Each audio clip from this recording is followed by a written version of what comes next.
তো 2 সপ্তাহ পর মনে তোমাদের কাছে আবার আসছি এই 300টা নিয়ে।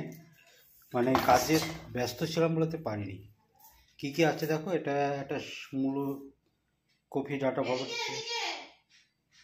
ইয়ে করেছি, চচ্চড়ি, আলু ফুলকপি তরকারি, আর এখানে পুঙ্কে শাক আর লাল শাক মিলিয়ে শাকটা করা হয়েছে।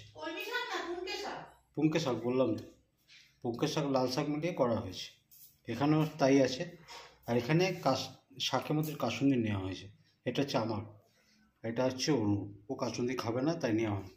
চলো লাঞ্চটা সেরে ফেলি।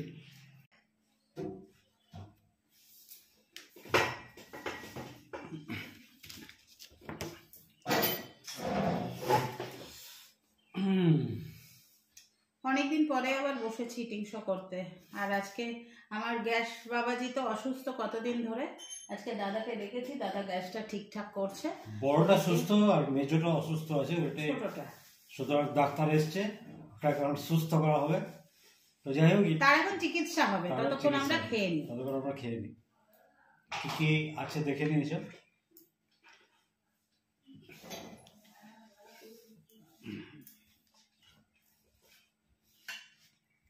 চলো শুরু করা যাক। অনেকদিন পর তোমাদের কাছে এলাম।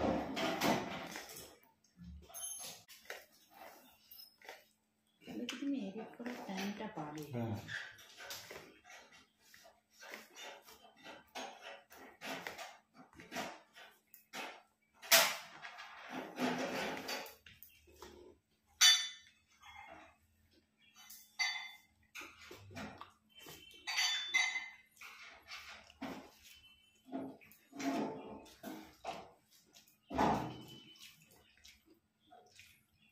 পুঙ্কে শাক লাল শাক এগুলো খেতে বেশ টেস্ট।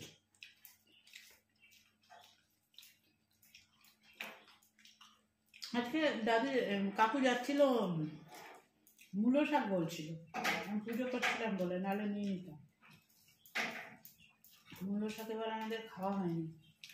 খাবে এখন অনেক সময় পড়ে আছে। না, কচি অবস্থাতেই শাকটা খেতে ভালো লাগে।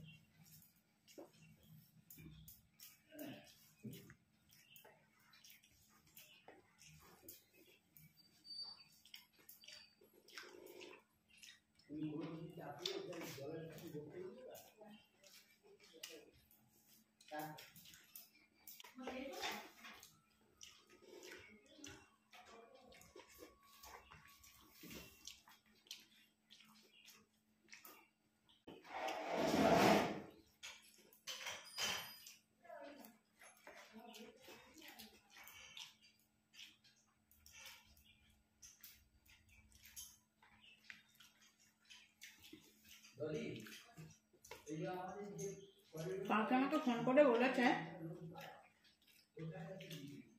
আজকে যে আইটেমটা করবে একটু টক টক করে করো।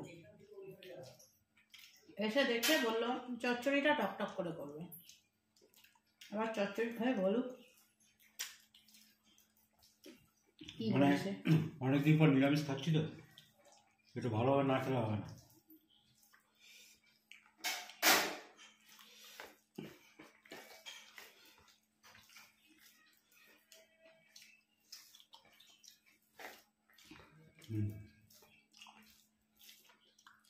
ঠিক আছে,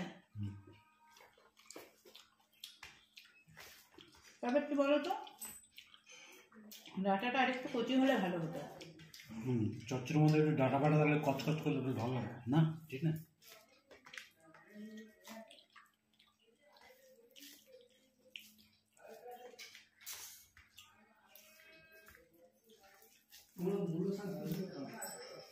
মূলো শাক ফোন এসেছে।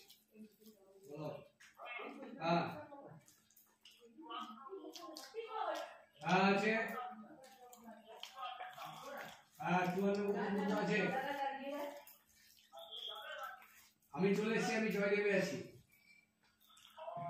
জয়দেব উপরে। ঠিক আছে,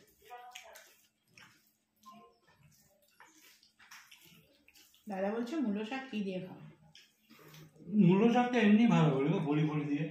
না তোমার মাঝে মাঝে করবে, যেটা আমাদের মেরুদণ্ডদের যে রান্না, যেটা বলছি শুনে নাও বৌদি। কি করে বলো তো? মুলো শাকটা তো কুচু কুচু করে কাটলে হ্যাঁ ওর মধ্যে একটু আলু কুচু করে দেবে, আচ্ছা আর দু একটা মুলো দিয়ে দেবে, হুম ঠিক আছে? হুম ওটাকে ভালো করে সেদ্ধ করবে। হুম সেদ্ধ করার পর একটু পেঁয়াজ কুচো, রসুন কুচো, হুম কাঁচা লঙ্কা কুচো করে একদম আচ্ছা তেলটা ফ্রাই করবে। ওগুলো ফ্রাই হয়ে যাবে, তারপর ওগুলো শাকটা দেবে, হুম ঠিক আছে? করবো এবার প্রতিদিন না, মাঝে সাঝে হুম হুম হেভি লাগবে দেখবে। আমরা তো অফিসে রান্না করে ভাবি করি, হুম একটু পেঁয়াজ, একটু কাঁচা লঙ্কা, আর ইয়ে। আর আমাদের একটু কি করি, রসুন সকালে ছেড়ে দিই সবে।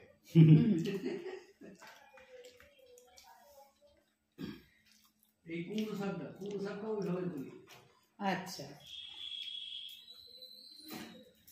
আমাদের আরেকটা ছেলে আছে, বলে সারা ঘরের বউটা কেমন শাকই করতে পারে না, তুমি কেমন শাক বানাচ্ছ?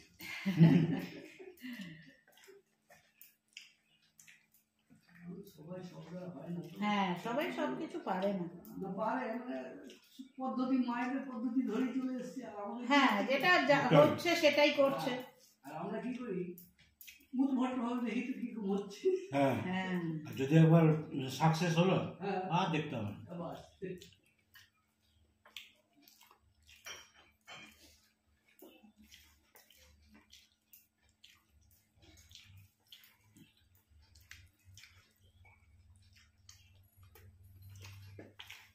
জানো তো শীতকাল পড়ছে তো হুম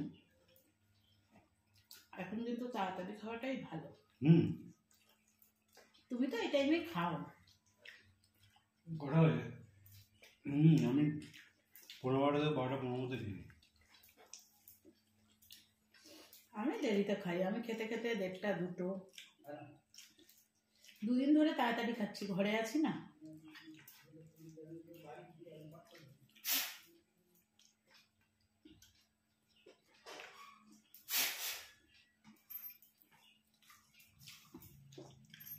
না একটা নির্দিষ্ট যদি টাইম থাকে না, বাবা। দুপুরে তারপরে জেগে থাকো, বসে থাকো, কোনো অসুবিধা নেই। এটা ঠিক একদম। ডাইজেস্টটা ভালো হয়। আমাদের শিখিয়েছে কোনদিন রাত 12টা, কোনদিন 2 3টে। আমাদের রাত্রের খাবার খেতে খেতে 10:30 11টা, এটা মিনিমাম। কারণ হচ্ছে কি, খাওয়াটা ঠিক থাকে না। আবার যদি রাত্রে মাংস খেলে 11টা 12টা। আর বলো না, এবারে দুর্গাপুজোতে তোমার একদিন 8:30টার সময় এমনি ঘুরতে বেরিয়েছিলাম, 8:30টার সময় এগ রোল খেয়ে দিয়েছি একটা নিয়ে। তোমার বৌদি বলছে যে এতে রাতে হয়ে যাবে, তাহলে মানে একটা এগ রোল তো রাতে হয়ে যাবে। আর রাত 1টা 1:30টার সময় খিদে পেয়ে গেছে, বলতো নিয়ে কি করবো, সব থেকে শর্ট কি, ম্যাগি। না জোম্যাটো তো অর্ডার করে দিলাম। আমি ওকে বলছি যে এই সময় পাওয়া যাবে তো, বলছে হ্যাঁ সার্ভিস আছে। বিরিয়ানি নিয়ে 2:45 সময় দিয়ে গেলাম। ওইটা খেয়ে শুলাম না, চ্যাট করে ঘুমটা চলে গেল।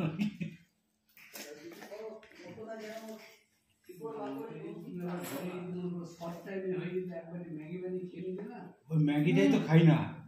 সুগার আছে না।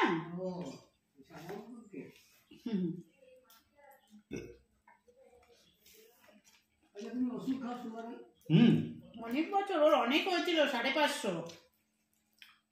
আমার উপর না খেয়ে আছে বুঝলে 153, আচ্ছা খেয়ে হচ্ছে 193। ওষুধ খাও না দাদা? না কি খাও, কি তো এইটা হচ্ছে আলু খাওয়া হয়ে যাচ্ছে একটু আধটু। হ্যাঁ ওটা আমারও হচ্ছে। হ্যাঁ ভাতও খেয়ে নিচ্ছি। ভাত না খেলে হবে নাকি? না ডাক্তার কি বলছে জানো তো দাদা, বলছে ভাত খাও কিন্তু পরিমাণে কম খাও। বলছি যতটা ভাত দেবো ততটা ডাল, ততটা তরকারি। হ্যাঁ ডাল তরকারি খেয়ে পেট ভরে। আর আলু তো আমিও আলু দিই, আলুটা সেদ্ধ করে জল ফেলে দিয়ে তারপর দিই। আরে যখন যা হবে দেখা যাবে। আর সবার এখন সুগার আছে, কোনো ব্যাপার না, একদিন তো যেতে হবেই, তাই না? হবে যে টাইম হয়ে গেছে। হ্যাঁ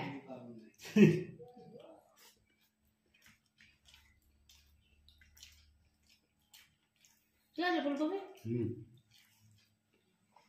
সব ঠিক, এভরিথিং ইজ রাইট।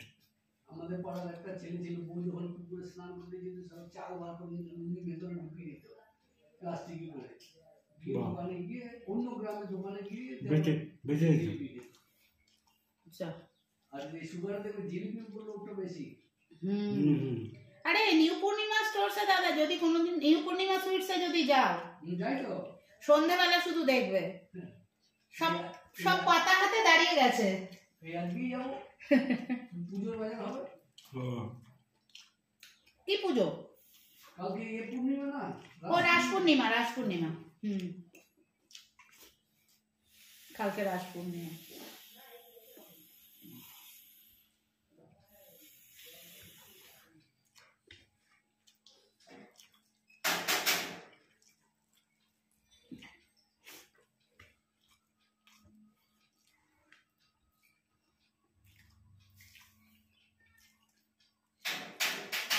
এটা কেন এরকম হচ্ছে দাদা? গ্যাসের কার্বন, বাইরের ময়লা, এই ওই অনেক কিছু। কিন্তু আমি মানে প্রায় ধরো প্রতি সপ্তাহে কিন্তু ওটাকে ওয়াশ করি। আসলে পাইপলাইনের ভিতরে গ্যাসের লিকুইডের ময়লা থাকে না। কিন্তু এত তাড়াতাড়ি তোমার কাগজ তুমি সারিয়ে তো এমন না, এটা তো সারায়নি, ও এই জিনিস সারায়নি, ওই ইয়েটা লাগাতে এসেছিল, ওই যে নিচে পায়াটা না, ওইটা লাগাতে এসেছিল দাদা। না এমনি সার্ভিসিং করলো। হুম, সার্ভিসিং করেছে। কি বলছে, গ্যাসের মধ্যে লিকুইড থাকে যে ময়লাটা। হবে আর কি, গ্যাসের আর পাইপলাইনের গ্যাস কবে আসছে? টাউনশিপে হবে, আদৌ হবে কিনা সন্দেহ আছে। ওটাই। বেনাচিতিতে তো হয়ে গেছে না? ব্যানার্জি তো হয়নি, এই কিছু কিছু হয়েছিল খারাপ হয়েছে, আর সে বন্ধ হয়েছে। কি হয়েছে? করেনি?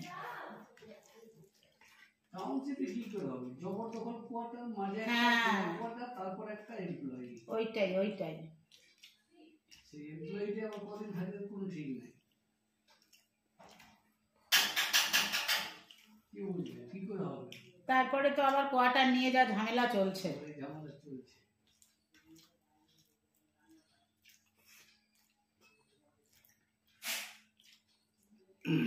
চলো, খাওয়া দাওয়া কমপ্লিট। নিরামিষ খাবার তো বেশি সময় লাগে, সঠিক খাবার, একদম পিওর ভেজ খাবার, আর পারফেক্ট পরিমাণটা হয়েছে। পারফেক্ট পরিমাণ, কোনো অসুবিধা নেই। চলো, আজকে বেশি গল্প করতে পারলাম না, যেহেতু দাদা এসছে গ্যাসটা সার্ভিস করাতে। কালকে আবার আসবো। দাদার সঙ্গে খুব গল্প করি আমি, বহুত দাদা দিনের আমাদের, হ্যাঁ, বহুত দিনের পুরনো পরিচয়, দাদা। যবে থেকে গ্যাস তবে থেকে। চলো। না আমার গ্যাস না, আমার বাড়ির গ্যাস, মানে সালটা ভুলে গেছি, তখন 1900 কত হবে, তখন থেকেই দাদাকে দিয়ে এসছি। তখন সিলিন্ডারের দাম ছিল 250 টাকা। আরো কম ছিল। ও।